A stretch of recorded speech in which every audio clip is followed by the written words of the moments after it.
Assalamualaikum warahmatullahi wabarakatuh. Ibu-ibu, saya harap selalu dalam keadaan sehat. Bagaimana ibu-ibu? Insya Allah sehat ya? Ya, insya Allah sehat. Alhamdulillah. Nah, bertemu kembali dengan saya, Baral Muharram. Di sini, pada kesempatan yang berbahagia ini, kita akan mencoba untuk menguraikan sedikit tentang pencegahan penelantaran dan eksploitasi anak. Baik ibu-ibu, sebelum kita mengawali pembelajaran yang sangat berguna ini, mari kita berdoa kepada Allah Subhanahu wa taala. Semoga Allah memberikan rahmat kepada kita untuk selalu memahami pembelajaran ini dengan baik dan memberikan manfaat daripada apa yang akan kita pelajari. Berdoa dipersilakan.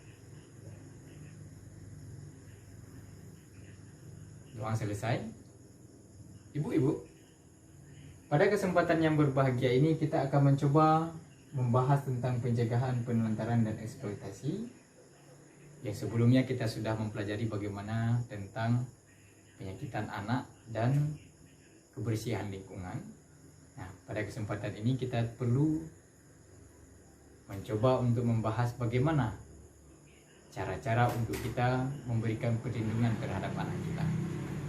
Nah, adapun tujuan pembelajaran kita yaitu diharapkan peserta mampu memahami, menjelaskan, mengidentifikasi dan memberikan contoh konkret mengenai cara mencegah penelantaran dan eksploitasi terhadap anak. Eksploitasi terhadap anak, penelantaran terhadap anak ini merupakan kasus kita bersama. Yang harus kita pahami adalah anak ini merupakan anugerah Tuhan yang sangat luar biasa. Andaikan anak ini benar-benar kita didik dengan baik, maka generasi ke depan dia akan menjadi seorang presiden. Dia akan menjadi seorang pemuka agama. Dia akan menjadi seorang ilmuwan-ilmuwan. Dia akan menjadi seorang pembela negara yang baik. Andai kita benar-benar mendidiknya.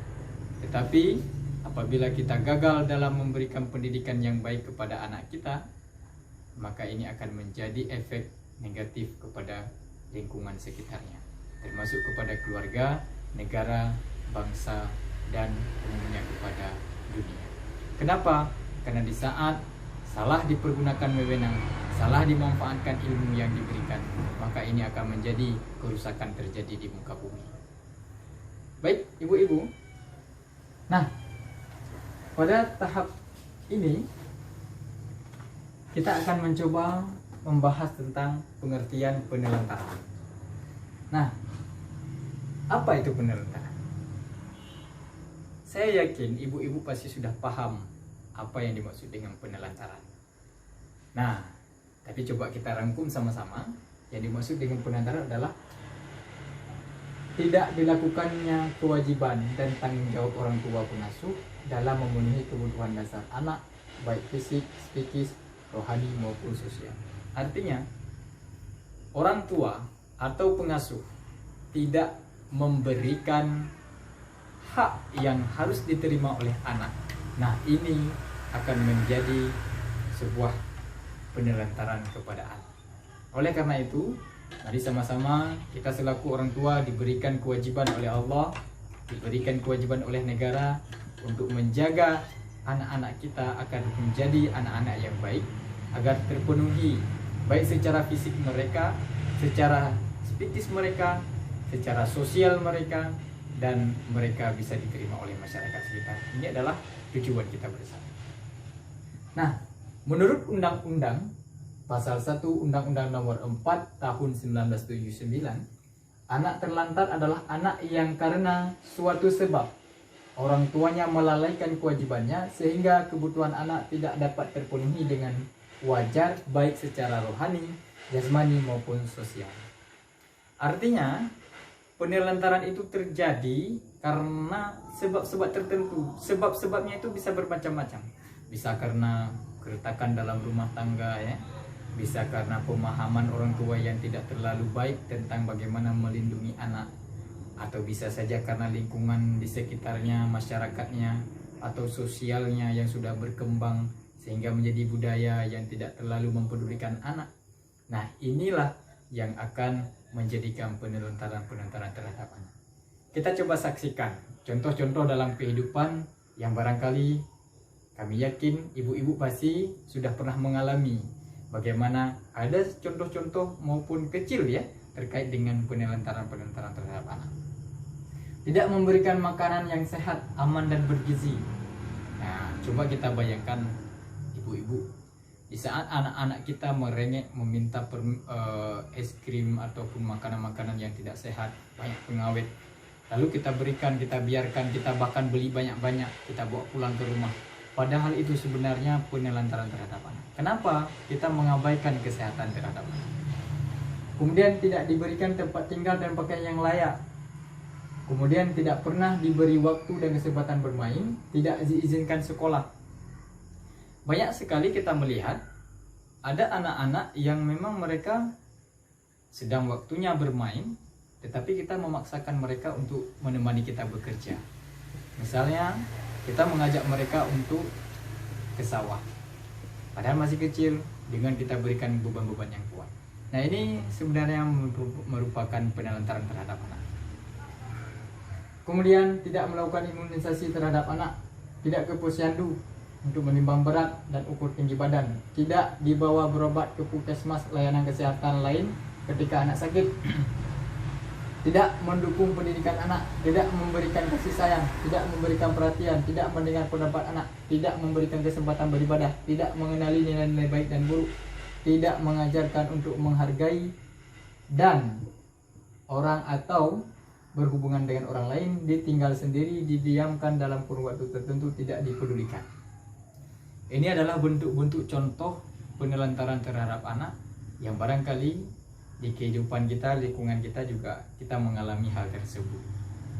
Maka oleh karena itu, andai kita merasa bahwa contoh-contoh yang sudah kita sebutkan tadi itu berada di lingkungan kita, mari sama-sama kita coba untuk membatasi, kita coba untuk menjauhkan daripada sifat-sifat tersebut. Dan kita perlu mengingatkan bagi kita yang sudah paham untuk menjauhkan perbuatan-perbuatan yang bersifat penelantaran terhadap anak. Nah, kemudian apa sih akibatnya? Kenapa kita tidak, ya udah biarkan aja anak itu mau makan, mau minum, mau belajar dan seterusnya kita biarkan aja. Kenapa? Kenapa harus kita perhatikan? Kenapa nggak dibiarkan saja? Nah, ada efeknya kalau kita memberikan penelantaran. Kami yakin ibu-ibu pasti paham, di saat anak kita tidak kita beri makan, anak kita pasti sakit. Di saat anak kita tidak berikan pendidikan, anak kita pasti akan bodoh.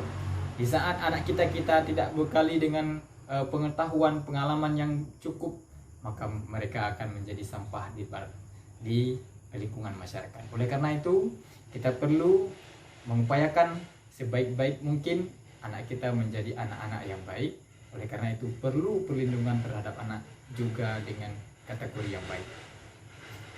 Nah, misalnya putus sekolah. Kenapa? Karena kita telantarkan, kita tidak peduli terhadap pendidikan mereka, maka anak kita akan putus sekolah. Kemudian kurang gizi, ya, celaka, luka, sakit, ya, karena kita membiarkan, kita tidak peduli, dia mau bekerja, mau bermain, mau balap-balapan, kita tidak biarkan, padahal hal tersebut belumlah pantas untuk mereka dapatkan. Ya, tapi kita biarkan. Nah, ini akan menjadi penelantaran terhadap anak. Kemudian digigit binatang karena kecerobohan, sering ketakutan, tidak berani, kemampuan berbahasa rendah, anak merasa tidak aman, susah bergaul, mengalami masalah penyesuaian diri pada masa yang akan datang. Ini adalah pengaruh-pengaruhnya. Andai kita tidak berikan mental yang cukup kepada anak kita, andai kita tidak berikan pengetahuan yang cukup kepada anak kita, maka ke depan anak kita akan selalu minder, anak kita tidak berani, anak kita ketakutan. Kenapa? Karena persoalan-persoalan yang padahal mereka tidak perlu mendapatkannya, karena kita menyia-nyiakan anak. Nah, kemudian ada cara pencegahannya. Nah, di sini ada banyak cara untuk mencegahnya. Ingat, yang pertama kita harus penuhi dulu haknya, ya, baik secara fisiknya, baik secara rohani, jasmani, psikisnya, ya, baik secara sosialnya kita penuhi, karena memang itu adalah haknya dan itu kewajiban bagi kita sebagai orang tua ataupun pengasuh si anak.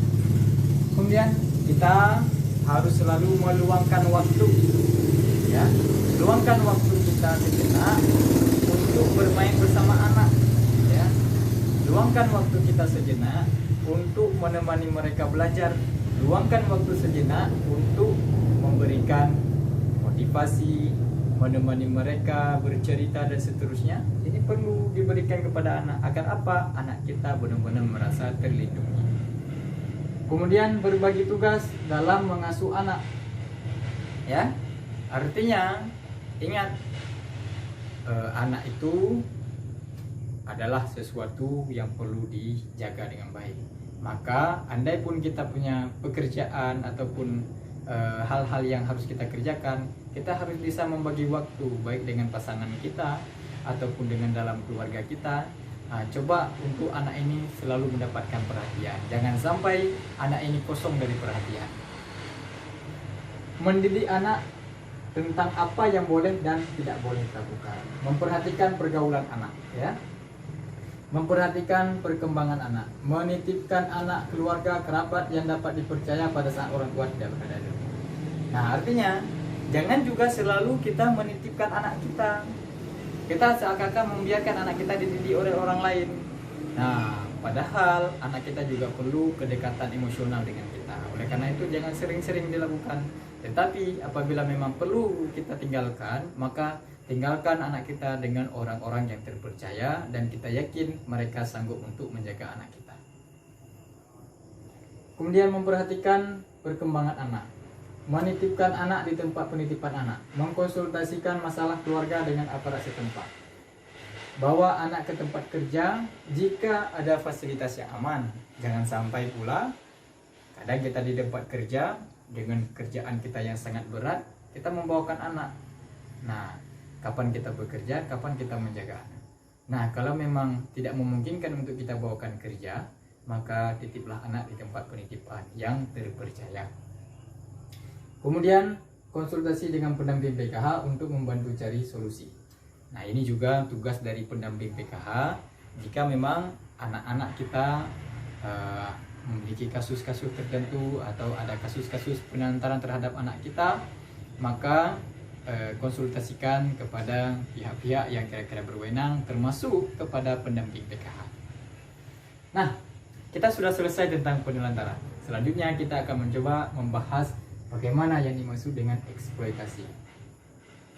Nah, artinya eksploitasi itu adalah memanfaatkan anak kita untuk mendapatkan keuntungan lebih, ya, artinya dari segi ekonomi, tenaga, dan seterusnya. Artinya kita memanfaatkan anak itu untuk bisnis, ya, misalnya penjualan anak ataupun menggunakan anak untuk ekonomi, ya, membantu kita untuk mencari uang.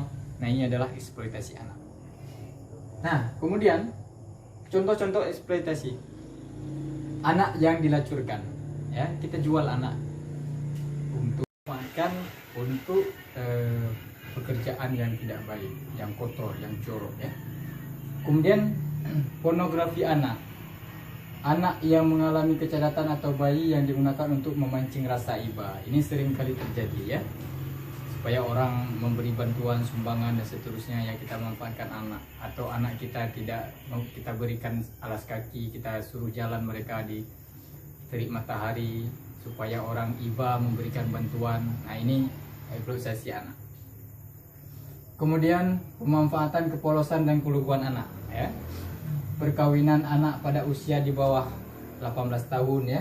Anak dijual untuk membayar hutang dan lain seterusnya. Kemudian pemanfaatan tenaga, memecah batu, mengupas kerang, memulung sampah, ya. Ini banyak sekali terjadi, ya. Artinya problem-problem seperti inilah yang sangat kita sayangkan. Eksploitasi yang sangat luar biasa, baik dari secara tubuh anak ataupun kepolosan dan keluguan anak, sehingga anak kita paksakan untuk menikah di bawah umur 18 tahun atau untuk membayar hutang. Kemudian memanfaatkan tenaganya baik untuk pekerjaan-pekerjaan keras dan lain sebagainya. Ibu-ibu, selanjutnya apa saja yang termasuk ke dalam unsur-unsur eksploitasi? Nah, ada unsur materi, ya, ada unsur non materi. Ya, unsur materi memperoleh uang, contohnya anak yang dilacurkan, dipekerjakan, ya, digunakan untuk mengemis. Bukan materi, memanfaatkan anak, mendapatkan status sosial dan kedudukan yang tinggi. Kita nikahkan dengan orang kaya, padahal anaknya belum wajar untuk kita nikahkan, ya. Kemudian dan seterusnya. Akibat daripada eksploitasi anak itu hampir sama dengan penelantaran anak. Yang pertama, anak putus sekolah, perkembangan fisik anak terganggu, menjadi penakut, murung, menarik diri. Anak terkena PMS, penyakit menular seksual. Sangat kita sayangkan. Ini disebabkan karena eksploitasi anak terhadap tubuh anak. Kemudian anak berpotensi mengulang kembali eksploitasi yang dialaminya. Anak kehilangan kepercayaan diri, anak dapat terluka, sakit-sakitan, celaka. Kemudian anak tidak punya waktu bermain, anak stres, tertekan, anak terpisah dari keluarga. Nah, ini adalah contoh-contoh akibat yang ditimbulkan oleh eksploitasi anak. Kemudian bagaimana? Timbul pertanyaan, cara mencegah eksploitasi itu seperti apa? Nah, yang pertama yaitu mengupayakan anak tetap sekolah. Artinya apa? Anak itu kita berikan pendidikan yang cukup. Supaya apa? Mereka paham, mereka mengerti bagaimana kehidupan di lingkungan sekitar, ya, dan mereka bisa melindungi diri mereka sendiri. Kenapa? Dengan pengetahuan. Tidak menyuruh bekerja yang mengganggu kegiatan bermain dan belajar. Artinya, boleh saja bekerja atas keinginannya sendiri. Jangan kita paksakan untuk bekerja. Kemudian tidak membiarkan anak bersama orang dewasa tanpa pengawasan, melatih anak untuk tidak melayani orang yang tidak dikenal. Ini bahaya sekali. Pencurian anak sering terjadi karena pemanfaatan oleh orang yang tidak dikenal oleh anak-anak. Maka oleh karena itu kita selaku ibu, orang tua, pengasuh daripada anak kita, maka harus sesering mungkin mengingatkan kepada anak kita, jangan terlalu dekat, bahkan jangan dekat dengan mereka yang belum tentu kita kenal. Nah, kemudian memberitahu anak untuk waspada pada iming-iming pekerjaan yang gaji besar. Tidak mudah mempercayai janji-janji orang. Banyak sekali janji-janji yang ditimbulkan oleh lingkungan kita. Oleh karena itu anak kita harus kita bekali supaya tidak terlalu termakan dengan janji-janji manis yang disampaikan oleh orang lain. Tidak menikahkan anak sebelum usia 18 tahun. Tidak membiarkan anak bermain dengan HP internet tanpa pengawasan. Ya. Menanyakan kepada anak tentang kegiatan yang dilakukan dan dialami. Luangkan waktu untuk bercengkrama, bercerita dengan anak. Kenali guru sekolah atau guru ngaji mereka. Kenapa? Supaya kita bisa mengkonsultasikan perkembangan anak kita dengan mereka. Mereka mengenal anak kita melalui pendidikan, melalui cara mengajar mereka, dan seterusnya. Kita mengenal mereka, anak-anak kita, di rumah kita. Oleh karena itu, kita perlu juga berkonsultasi dengan mereka bagaimana perkembangan anak kita di dunia pendidikan. Kemudian, kenali teman-teman mereka, kenali orang-orang dewasa di sekitar mereka. Tidak menjaminkan anak untuk hutang, tidak melakukan berbagai jenis kekerasan pada anak, membuatkan akte kelahiran untuk anak. Nah, ini adalah cara-cara supaya anak kita terhindar daripada eksploitasi. Nah, lalu apa sih manfaat akte kelahiran itu? Yang pertama yaitu akte itu adalah untuk identitas sah anak. Kemudian memastikan asal-usul anak, mendapatkan layanan kesehatan dan pendidikan bagi anak, mencegah pernikahan anak sebelum usia 18 tahun, kepastian mendapatkan hak waris sebagai dasar pembuatan dokumen lainnya. KK, KTP, SIM, paspor, dan lain-lain sebagainya. Lalu, ibu-ibu, perlu diingat, yang pertama yaitu tidak memenuhi hak-hak anak adalah penelantaran. Artinya kita sebagai pengasuh atau orang tua punya kewajiban. Nah, apabila kewajiban tidak kita jalankan, maka berarti kita sudah menelantarkan anak. Sebagai orang tua, kita harus melakukan pencegahan terhadap penelantaran anak. Segala bentuk pemanfaatan anak untuk mendapatkan keuntungan materi maupun bukan materi disebut dengan eksploitasi. Orang tua wajib melakukan pencegahan terhadap eksploitasi. Inilah ibu-ibu pembelajaran kita di pertemuan kali ini. Mari sama-sama kita benar-benar untuk melindungi anak kita daripada kejahatan-kejahatan, melindungi anak-anak kita daripada penelantaran, melindungi anak-anak kita dari pemanfaatan eksploitasi anak ataupun pemanfaatan keuntungan daripada anak itu. Inilah